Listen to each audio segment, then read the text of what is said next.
We're gathered here. All right, it is Sunday, ball blessed, beautiful day.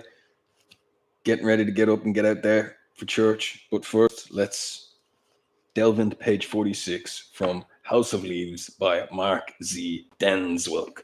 I found his Instagram today.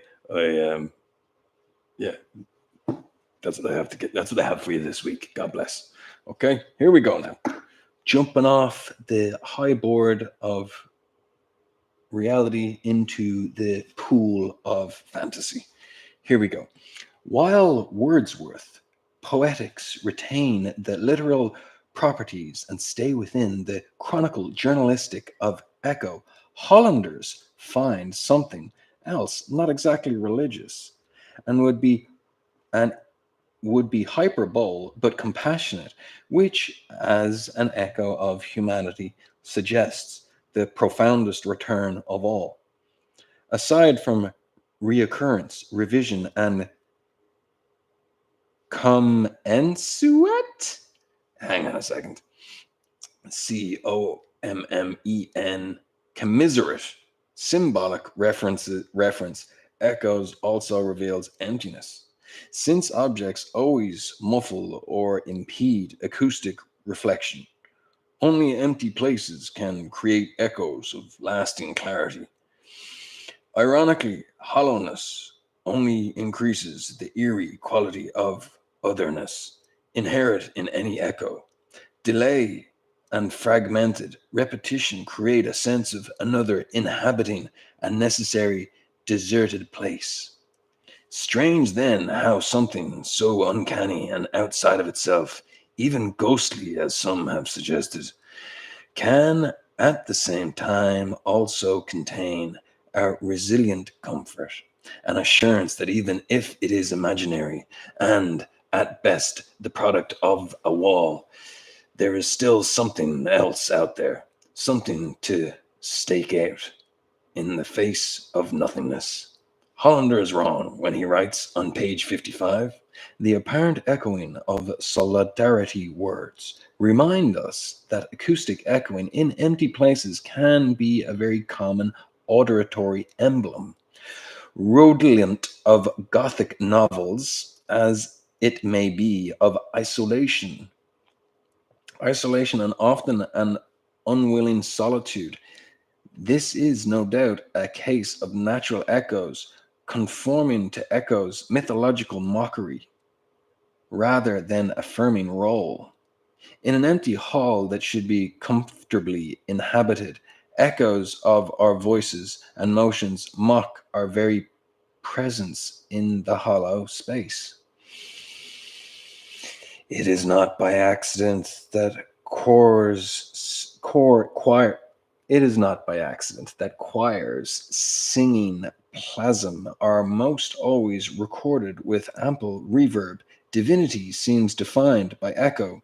Whether the Vienna boys choir or monks chanting away on some chart climbing CD, the hallowing always seems abide in the province of the hallow.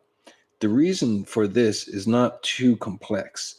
An echo, while implying an enormity of a space, at the same time also defines it, limits it, and even temporarily inhabits it. When a pebble falls down a well, it is gratifying to hear the eventual plunk. If, however, the pebble only slips into darkness and vanishes without a sound, the effect is disquieting. In the case of a verbal echo, the spoken word acts as the pebble, and the subsequent repetition serves as the plunk.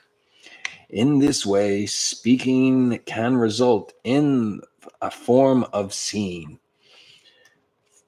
For this, for all its merits, Hollander's book only devotes 5 pages to the actual physics of sound. While this is not the place to dwell on the beautiful and complex properties of reflection, in order to dimly comprehend the shape of Ned Davison's house, it is still crucial to recognize how the laws of physics, in tandem with echoes, rhythmic inheritance, serve to enhance echo's interpretive strength. The descriptive ability of the audible is easily designed with the following formula: sound plus time equals acoustic light. As most people know who are versed in this century's technological effects, exact distances can be determined by timing the duration of a sound's round trip between deflecting object and its point of origin.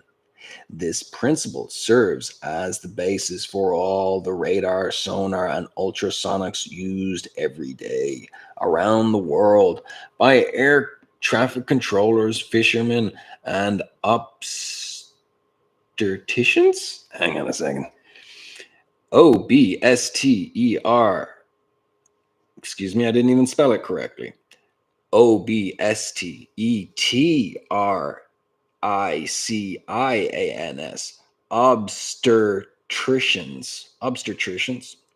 By using sound or electronical waves, visible blips may be produced on the screen, indicating either 747, a school of salmon, or a barely pumping heart of a fetus. Okay, that's what an Oh, that's not. I personally, I like that's sweet. I'm glad that I just learned that that's what. Oh, good, that's what that is. That's nice.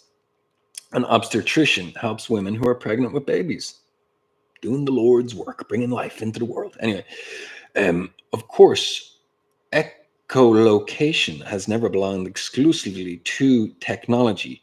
Micropharecia bats, creatinoprophecies and toothed whales, dolphins, as well as certain mammals, flying foxes, and birds, oil birds, all use sound to create extremely accurate acoustic images. However, unlike human counterparts, neither bats nor dolphins require the intermediary screen to interpret the echoes. They simply see the shape of sound. Bats, for example, create frequency modulated FM images by producing constant frequency signals, zero point 0.5 to 100 plus milliseconds, and FM signals 0 0.5 to 10 milliseconds in their larynx. The respondent echoes are then translated into nerve discharges in the auditory context, enabling the bat not only to determine the insect's velocity and direction through synthetic interpretation or Doppler shifts, but pinpoint its location to within a fraction of a millimeter. As Michael J. Buckingham noted in the mid 80s, imaging performed by the humane eye is neither active nor passive. The eye does not need to produce a signal to see, nor does an object have to produce a signal in order to be seen. An object merely needs to be illuminated. Based on the observations, the already mentioned formula reflects a more accurate understanding of vision with the following refinement: sound plus time equals acoustic touch.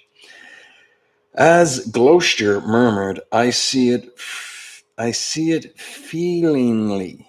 Unfortunately, humans lack the sophisticated neural hardware present in bats and whales.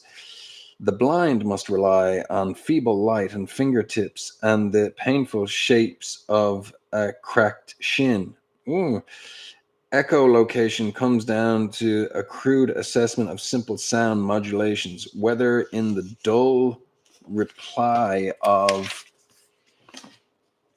a tapping cane or the low, eerie flutter in one simple word, perhaps your word flung down empty hallways long past midnight. The study of architectural acoustics focuses on the rich interplay between sound and interior design. Consider, for example, how an enclosed space will naturally increase sound pressure and raise the frequency, even though they are usually difficult to calculate. Resonant resonant frequencies, also known as elate frequencies or natural frequencies, can be easily determined for a perfectly triangular room, excuse me, with hard, smooth walls. The following formula describes the resonance frequencies F in the room. With length of L, with width of W, and height of H, where the velocity of sound equals C, F equals C squared to the power of 2, a mathematical formula. Okay. Notice that L, W, and H all equal infinity. That's an 8 turned on its side, just for everybody out there. F will equal 0. Along with resonant frequencies, the study of sound also takes into account wave acoustics, ray acoustics, diffusion, and steady state pressure level, as well as sound absorption and transmission through walls. A careful examination of the dynamics involved in sound absorption reveals how incident sound waves are converted to energy. In the case of porous material and subsurfaces, latents with interstices translate sound waves into heat. Nevertheless, above and beyond the detail of frequency, shifts, and volume fluctuates. The physics of otherness, what matters most is a sound's delay. Very important. Point of fact, the human ear cannot distinguish one sound wave from the sound wave if it returns in less than 50 milliseconds. Therefore, anyone to hear reverberation requires a certain amount of space. At 68 degrees Fahrenheit, sound travels at approximately 1130 feet per second. A reflective surface must stand at least 56 and a half feet away in order for a person to detect a doubling of her voice. In other words, to hear an echo, regardless of whether eyes are open or closed, is to have already seen a sizable space. Myth makes echo the subject of longing and desire. Physics makes echo the subject of distance and design. Where emotion and reason are concerned, both claims are accurate. And where there is no echo, there is no description of space or love. There is only silence. Oh my God. Oh my God. That's something else. Myth makes echo the subject of longing and desire. Physics makes echo the subject of distance and design. Where emotion and reason are concerned, both claims are accurate. And where there is no echo, there is no description of space or love. There is only silence. I mean, come on, boy. Let's go. I'm going to put a little marker in there because that's so special. Right, now it looks like we jump off the deep end into a character piece. I will read that character piece up until page 55. Okay, so character piece, character piece, character piece, character piece. Okay, character piece starts here on page 48. Okay, page 48 for the character piece. Excuse me while I have a little sippy sip of some H2O. The sun is now 10% battery left on the microphone. The sun is now kissing the top of the bamboo trees outside my window. The sun is rising, my friends. Here we go. Character piece, page 48. You don't need me to point out the intensely personal nature of this passage. Frankly, I'd have wrecked a quick skip past the whole echo ramble were it not for those 6 lines, especially the last bit. Perhaps your word, conjuring up, at least for me, one of those deep piercing refractions, the kind that just misses the ventricle, The old man making his way, feeling his way around the walls of another evening, a slow and tedious progress, but one which begins to yield somehow the story of his own creature darkness, taking me completely by surprise, a sudden charge from out of the dullest moment. Jaws lunging open, claws protracting, and just so you understand where I'm coming from, I consider long past midnight. One claw, an empty hallway, hallways another. Don't worry, Lude didn't buy it either, but at least he bought a couple of rounds. 2 nights ago, we were checking out the Sky Bar. Homo were arranging dough on drinks. Excuse me, HEMO, or haranguing dough on drinks. But Lude could only cough hard and then laugh, real cornily, so sarcastically. Hoss, the claws made of bones, just like a stilt made of steel. Sure, I said.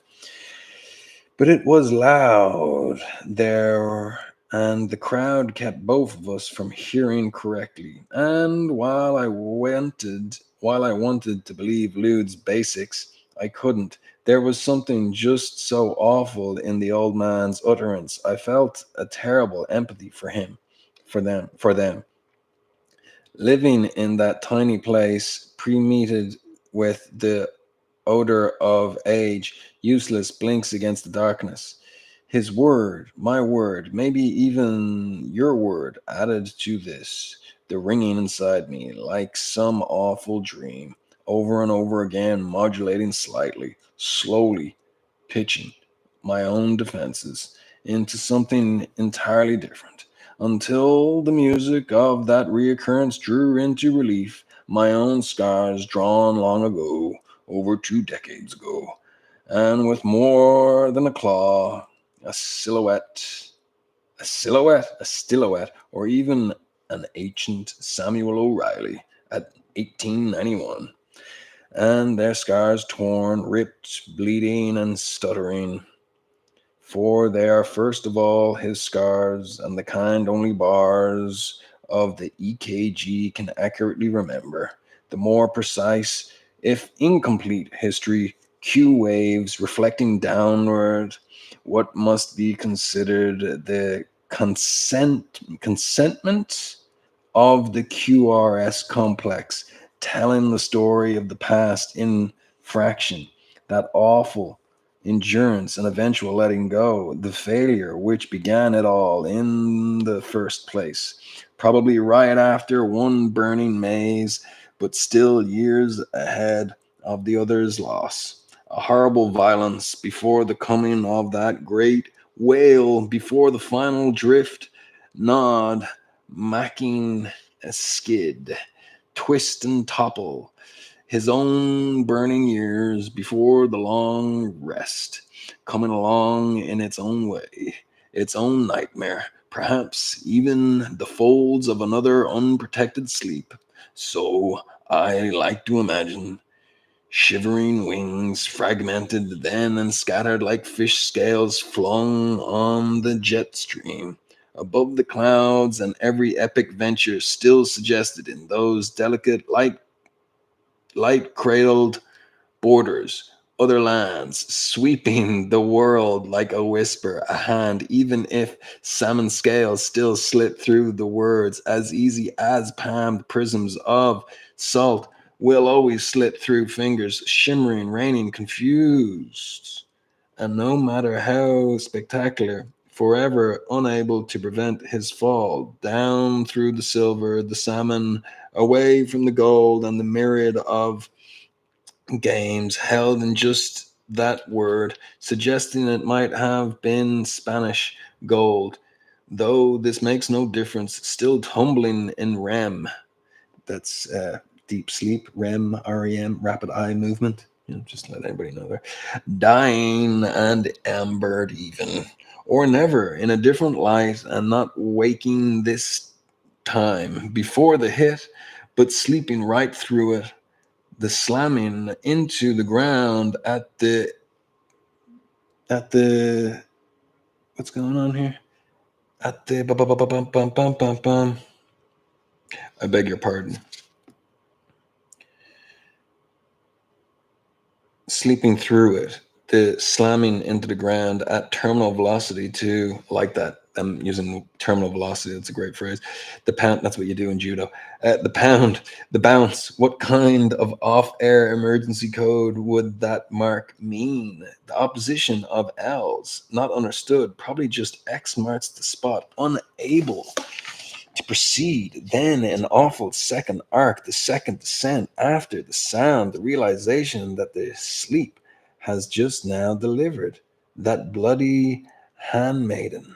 This time her toiling fingers wet with boiling deformation, oozing in the mutations of birth, heartless and unholy, black with afterbirth, miscreated, challenging and foul. What one besides him could prevent, but rather might have even caused, and mine too, this unread trauma, driving him to consciousness with a scream, not even a word, a scream, and even that never heard. So not a scream, but the clutch of life, held by will alone. No 911, no call at all, just his own misunderstanding of reality that had broken into the hall. The silence, then, of a woman and only son, describing in an agonizing hour all it takes to let go, broken, bleeding, raging, twisted, savage, torn, and dying too, so permanently wronged, though for how many years gone untold, unseen, reminiscent of another silver shape, so removed and yet so dear, kept on a cold gold chain.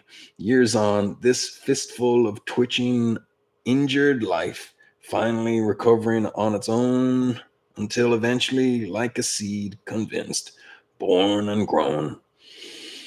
The story of its injured beats survives long enough to destroy and devour by the simple telling of its fall and his hope, his home, his only love, the very colorful of his flesh and the dark marrow of his bone.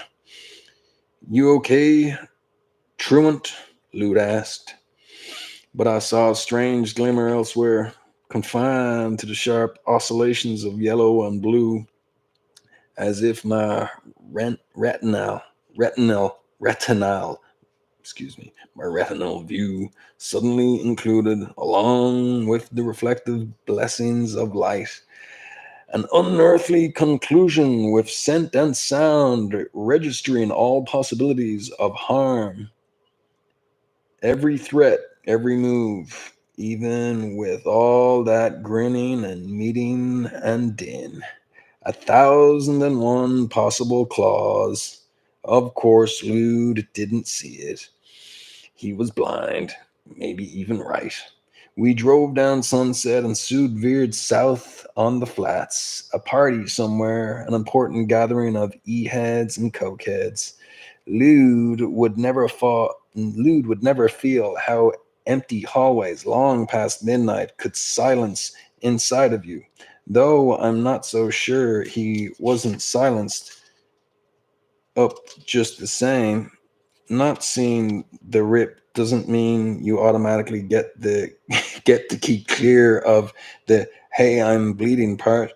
To feel though, you have to care. And as we walked out onto the blue lit patio and discovered a motorcycle sputtering up oil and bubbles from the bottom of the pool, while on the driving board 2 men shoved flakes of ice up a woman's bleeding nostrils, her shirt off, her bra nearly transparent.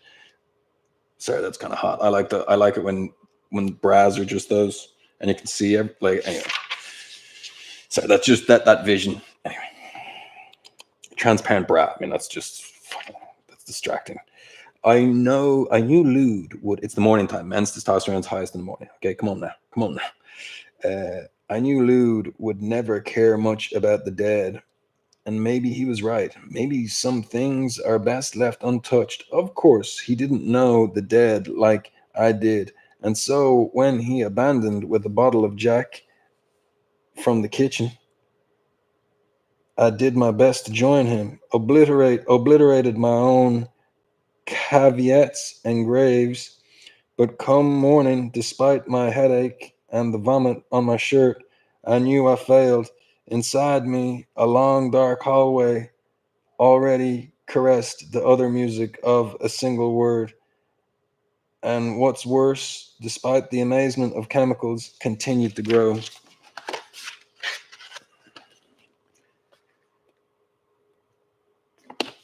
Character piece continued. Character piece continued.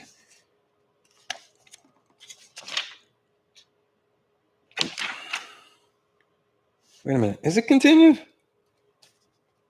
Hang on. I just stand by. Stand by. Continued to grow. Full stop. Now, it comes over here to the following page and it says all, but it's not a capital A. So that makes me think that there's more. Like, okay, it's a work of art. All, but for reasons unknown to me still, continuing to endure as a center of my thoughts. Her, first encountered in the company of Lude and my boss at a place my boss likes called the Ghost. The problem is that his mind, the Ghost, actually refers to two places: the Garden of Eden on La Brea and the Rainbow Bar and Grill on Sunset. How or why this came about is impossible to trace. Private, nonchalant, nomenclature,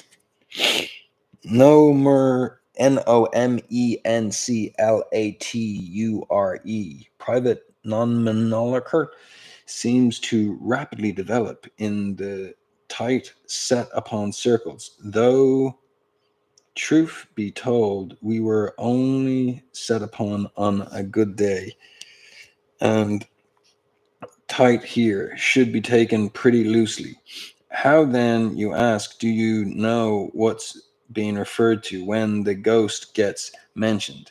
You don't. You just end up at one or the other. Often the rainbow, though not always the rainbow. You see, how my boss defines the ghost varies from day to day, depending on mostly on his moods and appetites. Consequently, the previously mentioned pretty loosely should probably be struck and restated as very, very loosely. Excuse me. Anyway, what I'm about to tell you happened on one of those rare evenings when we actually all got together. My boss was chattering incessantly about his junk days in London and how he'd contemplated sobriety and what those contemplations had been like. Eventually, he detoured into long winded non stories about his art school experiences in Detroit. Lots of, hey, my thing for that whole time thing was really a kind of an art thing or something, which was about when I hauled out my pad of sketches, because no matter what you made of his BS, you still couldn't fault him for his work. He was one of the best, and every tatted local knew it. Truth be known, I'd been waiting for this chance for a while, keen on getting his out of the shop perspective on my efforts and what efforts they were. Diligent designs, sketches over months, intended someday to live on skin. Even each image carefully wrapped and coiled in color and cinnabar lemon, Celadon and indigo, incarnated in the scales of dragons, the bark of ancient rods, shields wielded by generations, cast aside in the oily umber of shadow and blood, not to speak of lifelessness, trees, prevailing against indifferent skies or colossal vessels asleep in the prehistoric sediment, miles beneath even the faintest suggestion of light. At last, that's how I would describe them. everyone meticulously rendered on tracing paper, cracking like fire whenever touched. A multitude of pages, which my boss briefly examined before handing them back to me. Take up typing, he grunted. Well, that's nice, I thought. At least the next step was clear. Some act of violence would be necessary. And so it was that before another synapse could fire within my bad off labyrinth brain, labyrinth brain, he was already lying on the floor. Or should I say, his mangled body was lying on the floor. His head remained in my hands, twisted off like a cap. Not as difficult as I had imagined. The first turn definitively was the toughest, necessitating the breaking of the cervical vertebrae and snapping off the spinal cord. But after that, another six or so turns, and voila, the head was off. Nothing could be easier. Time to go bowling. My boss smiled, said hello, but he wasn't smiling and saying hello to me. Somehow she was already standing there, right in front of him, right in front of me, talking to him, reminiscing, touching, reminiscing, reminiscing, yeah, touching his shoulder, even winking at me and Lude. Whoa, out of nowhere, out of the blue, where had she come from? Or, for that matter, when? Of course, my boss didn't introduce her. He just left me to gape. I couldn't even imagine twisting off his head for a second time, as that would have meant losing sight of her, which I found myself quite unwilling to do. Fortunately, after that evening, she began dropping by the shop a lot, always wearing these daisy sunglasses and each time taking me completely off guard. She still drives me nuts, just thinking of her now, and I'm lost.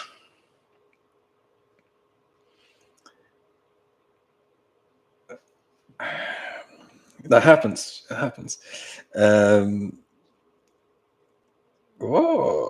goodness. All right.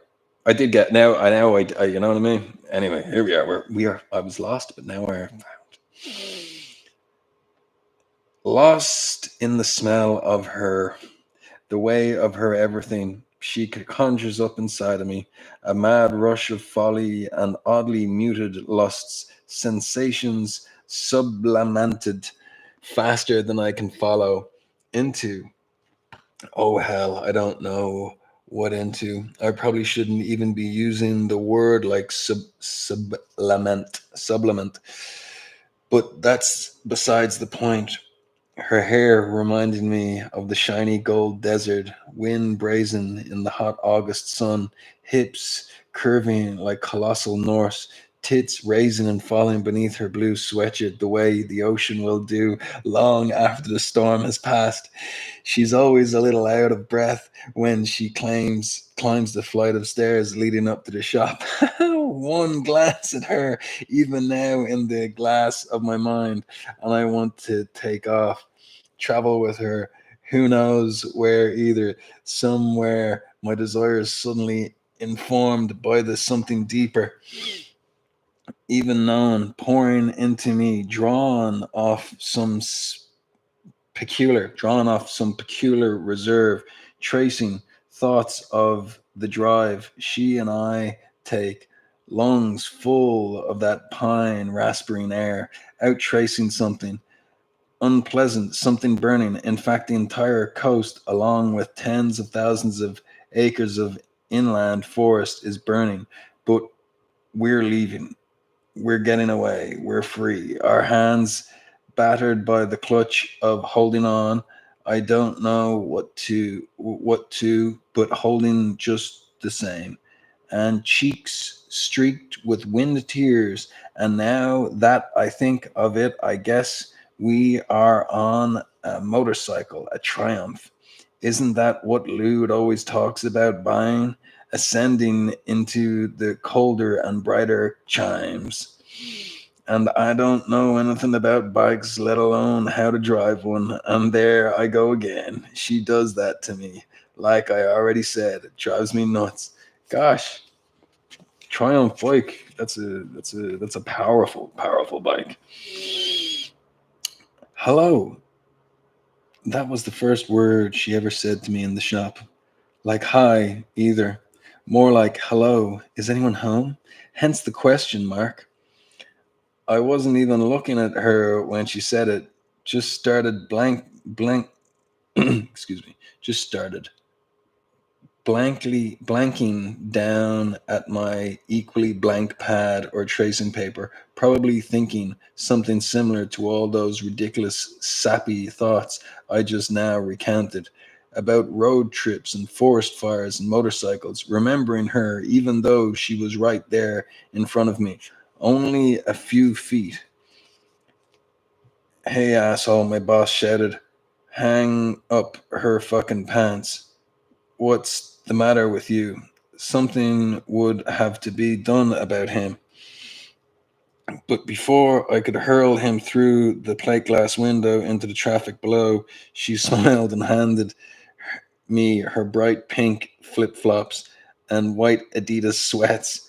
My boss was lucky. The magnificent creature had just saved his life. The magnificent creature just saved his life.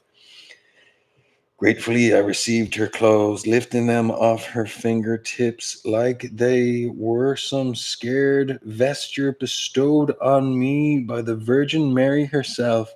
The hard part I found was trying not to stare too long at her legs. Very tricky to do, next to impossible, especially with her just standing there in the black G string, her bare feet sweating on the naked floor. Holy Jesus, this is hot. I did my best to smile in the way that one could conceal my awe. Thank you, I said, thinking I should kneel. That's hilarious. That's hilarious. Thank you, she insisted. Those were the next two words she ever said to me. Those were the next two words she ever said to me. And wow, I don't know why, but her voice went off in my head like a symphony, a great symphony, a great fucking sweet symphony.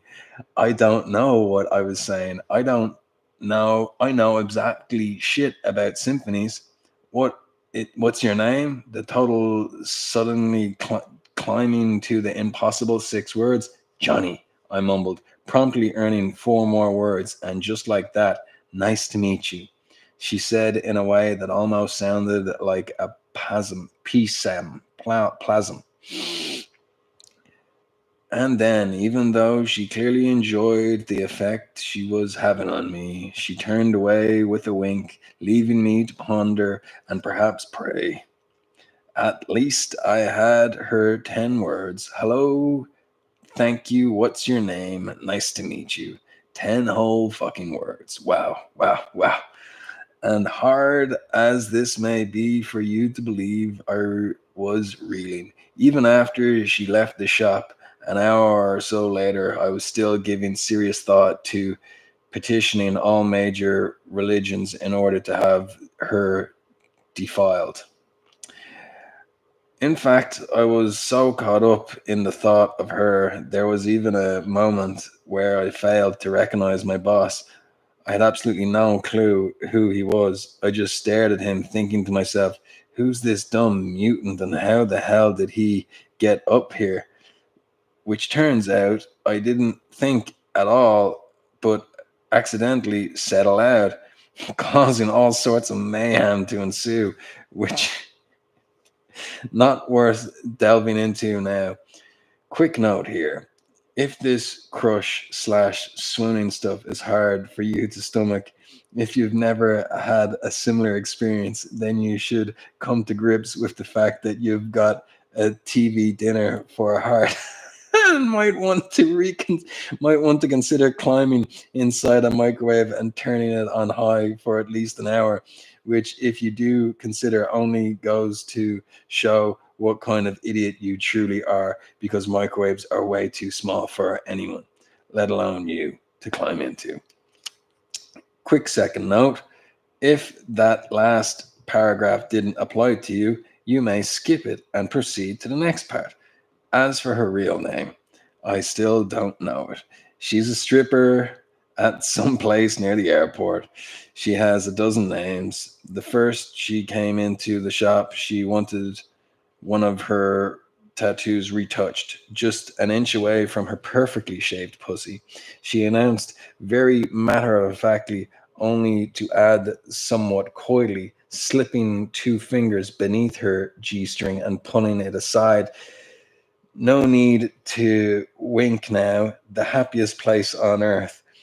Suffice it to say, the second I saw that rabbit, the second I started calling her Thumper. Jesus.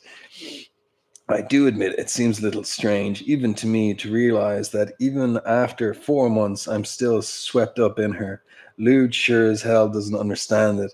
One, because I've fallen for strippers. Fucking A. And fall for have very different meanings. Hoss. The fuck her and fall for her have very different meanings, Hoss. The first one you do as much as you can. The second one you never ever do. And two, because she's older than me. If you're gonna reel for a stripper, he advises you should at least reel for a young one.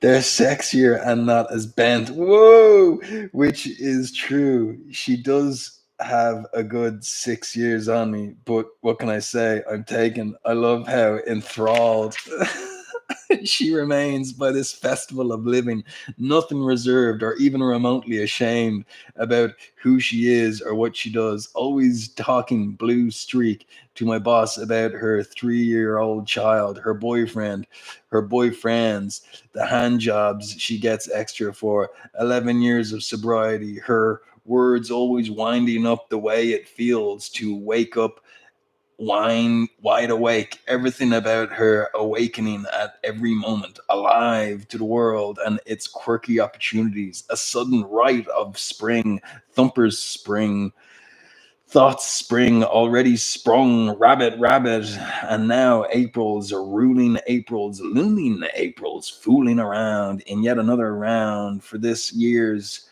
ruling April Fool. Yeah, I know. This shit's getting ridiculous. Even worse, I feel like I could continue in that vein for years, maybe even decades. And yet, listen to this. To date, I've hardly said a word to her. Don't have a decent explanation for my silence either. Maybe it's my boss and his guard dog glare. Maybe it's her. I suspect it's her. Every time she visits, though I admit there haven't been that many visits, she overwhelms me.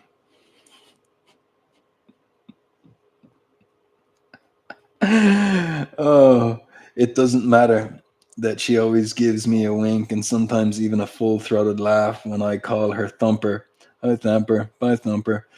And only words I can really muster. She still really only exists for me as a strange mixture of daydream and present day edge, by which I mean something without a past or a future, an icon or idly of sorts, for some reason forbidden to me, but seductive beyond belief and probably relief.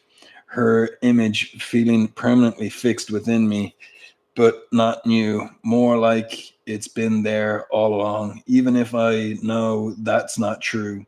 And come last night, going so far as to entwine, entangle, and finally completely replace her with, can't write the word, of Thumper.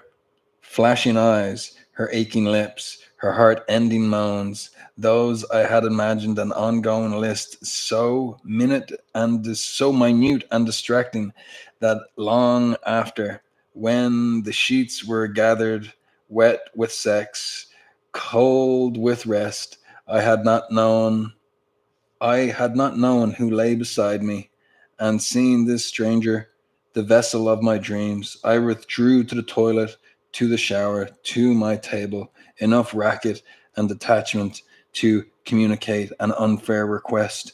But her,